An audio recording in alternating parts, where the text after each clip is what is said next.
What's good, everybody? Chris here again, Chris Goes Outdoors. In this video, we're going to take a look at some gear I picked up and that I'm hoping to give a test run with in this upcoming 2018 backpacking season.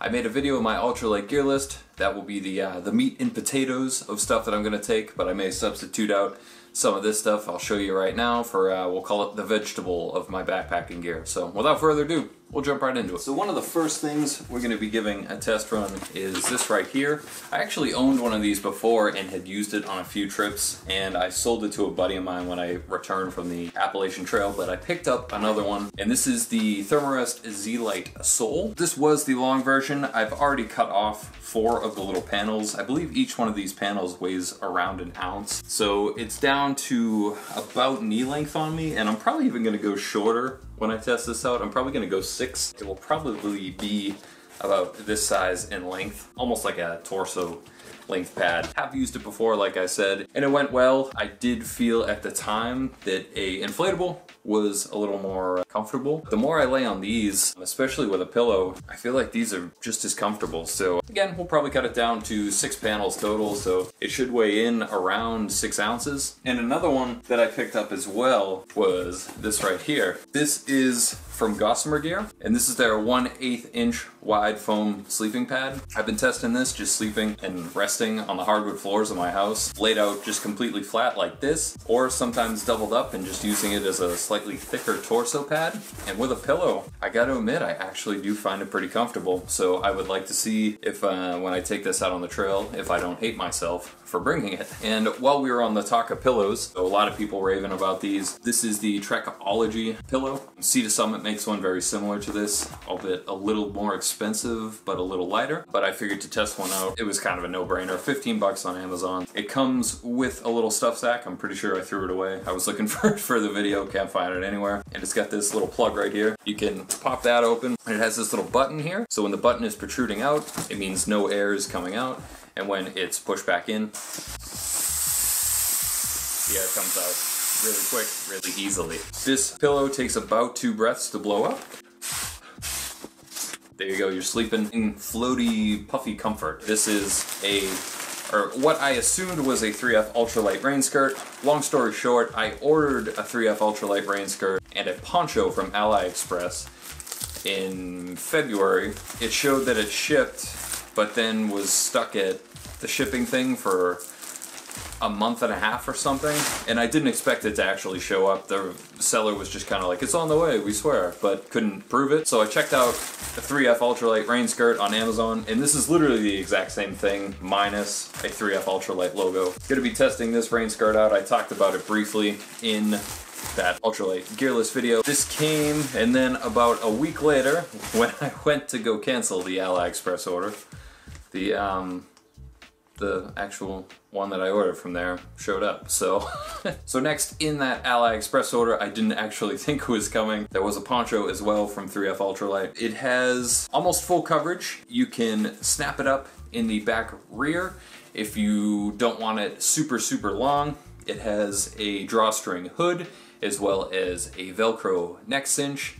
And the big difference between this poncho and some of the other ones, and this was something I didn't really notice when I bought it. I don't know how I didn't notice, but a lot of ponchos are typically buttoned down the side. This one is not. It is fully sewn, and it also has full arm coverage. So it's essentially a very, very long 15 denier ripstop nylon rain jacket. The other plus too, a lot of ponchos blow around in the wind, and this one has a belt system that you can cinch down so it's not blowing in the wind everywhere. It will definitely cover your backpack too if you have a backpack on as well. We'll give this thing a test run anyway, see how it all works out. So as far as other ponchos go, this one was very enticing to me for a couple reasons. This one fit the bill as far as exactly what I was looking for, but this one also doubles as a tarp. This one right here is the My Trail Company poncho tarp. Comes with this little stuff sack right here. Inside here, this is actually the stuff sack for the rain skirt. I'm using it to hold the guy lines for the actual tarp. They did not come with it. I did purchase them from my trail company. I believe it's Night Eyes line. And I had these little carabiners laying around from Eastern Mountain Sports. So that way I don't need to walk around with a Poncho tarp on with the lines all dangling off. I could just clip them right on if I needed them. The reason I went with this one over some of the other Poncho tarp options, this one I believe when fully stretched out is 5 feet width and 9 feet in length. A lot of the Poncho tarps are shorter than that. They're typically 4x7 or maybe 5x7, but that extra 2 feet of length was something I was very, very interested in. This one can also be shortened and lengthened in the back with Velcro. It has little tie-outs at the end where you can of course clip your tarp lines to. One of the big complaints, for those who don't know about my trail company, it's essentially the old brand Go Light reborn, and one of the biggest complaints about those ponchos were the very tight head hole in them. That has not changed at all. I have a big noggin and it's pretty difficult for me to get my head into this poncho. I understand wanting a tight fit just from my experiences with ponchos, with rain blowing in and stuff, and for what it's worth, this poncho does fit to your face really, really tight, but it does take some maneuvering to get into the actual hood. But other than that, it seems pretty cool. It is buttoned on the sides as well, like I do typically like my ponchos to be, because it helps ventilate much better. And your arms are fully exposed. Some people will like that, some people will not. I do prefer that. And then to add on one more to the rain gear, this was picked up not so much to use in the White Mountains where I typically hike. I don't know if it would work too well up there, but I'm gonna give it a go anyway. This is a sun/rain umbrella. You see a lot of people use these on, say, the PCT where there's a lot of open terrain, no tree coverage, you're walking through the desert. So I plan to give this a test run because I'm hoping to do the PCT next year. A lot of the ultralight gear companies will sell these and just plaster their own label on there. I got mine from Gossamer Gear. I'm pretty sure they're all the exact same. I think they're all made by a German company called Euroschall. Excited to test this out too. Always messing around with rain gear. I hate hiking in the rain. A lot of people are like, no, it's fun. It's not fun. You're a liar. Get out of here. Hiking in the rain, it's terrible. It's terrible. Keep the rain away. So this I picked up because I was interested in two things. I was looking for a tarp for a hammock, just to mess around with a hammock setup. I also made a video for, you can check that out up here, I'll try to link it. But I also wanted it to mess around with for ground use as well. And I didn't want to spend a lot of money because I didn't know how I like it for either of them. Was messing around and I found the Pariah Outdoors Sanctuary Sill Tarp. This tarp is their 8x10 model. So it comes with the tarp itself, comes with a stuff sack for the tarp, stuff sack right here, which includes the stakes, and all the lines are included as well. And it's this right here, I believe it's a Dyneema line. It also has these little line lock adapters. I think they're the line lock 2 adapters that typically come on them. I took them off and I'm just opting to use knots. I love the idea of a tarp setup. My Solplex is pretty minimalistic as it goes. The only concern I have about tarp setups in the Northeast where I hike are ticks. I will probably use it at least for the hammock camping part, but we'll see. Maybe I'll do some super ultralight ground setup or something.